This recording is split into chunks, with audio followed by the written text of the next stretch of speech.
Yes. Yes. No. No. Probably. Yes. Yes. No. No. Yes. Yes.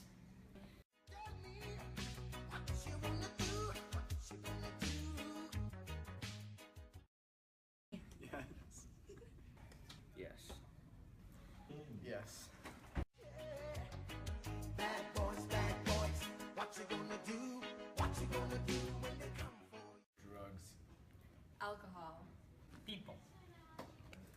Lit. I just think of a lot of kids just getting rowdy, probably drinking a little bit, maybe doing some not so smart things. Like what? Like, I don't know, drinking, maybe smoking a little bit. Crazy. Wait, fun. My friends. You know, in high school, I really think it's like drinking and smoking. Really, like that's how people have fun now. It's just so like different. Bad boys, what you gonna do? What you gonna do when they come? For what reasons do police officers get involved with parties? Any number of reasons. So sometimes it generates from a noise complaint. Sometimes there's underage drinking. Sometimes it's a decision that results from someone drinking. Sometimes it's an accident. There's a whole bunch of reasons that we sometimes get thrust into that kind of situation. What is the procedure that the police must take once they infiltrate a party with illegal activity? All right, so police world is pretty much gray.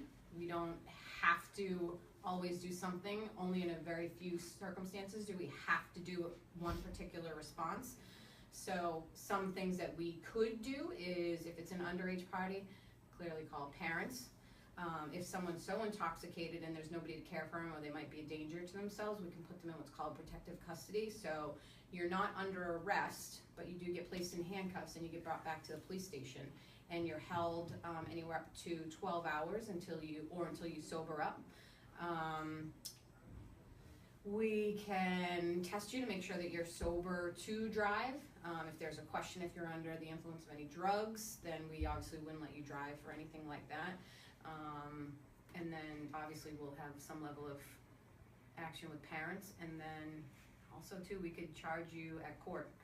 You could go to juvenile court and have to answer for being possibly in possession of alcohol under 21 years of age.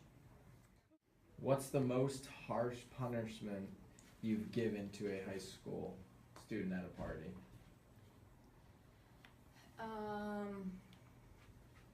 Was probably some type of criminal action at court where they've had to go and either they're put on probation or they have some kind of counseling and things like that. So I would say it's something like that. I think probably the worst consequence, that's always a possibility, is nothing that I could impose.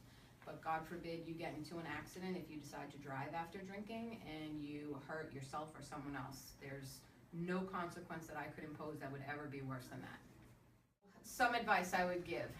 One, think about the decision that you make today and how it could impact you for years to come. One little decision could change the course of your life, whether you realize it or not. Two, is it something that is going to be harmful to yourself, or could it be harmful to someone else? Three, I mean, obviously we have the hard, fast line of the law. Is it legal? And then if you decide to participate in any other way, think about how it's going to impact you at school. Obviously we have the chemical health violations that could take place. Would it be disappointing to your parents if they found out, or whomever you value the most? So I would think about that too. Just be smart. We know you guys are smart. Just make smart decisions. When you were 8 and you had bad traits, you go to school and learn to go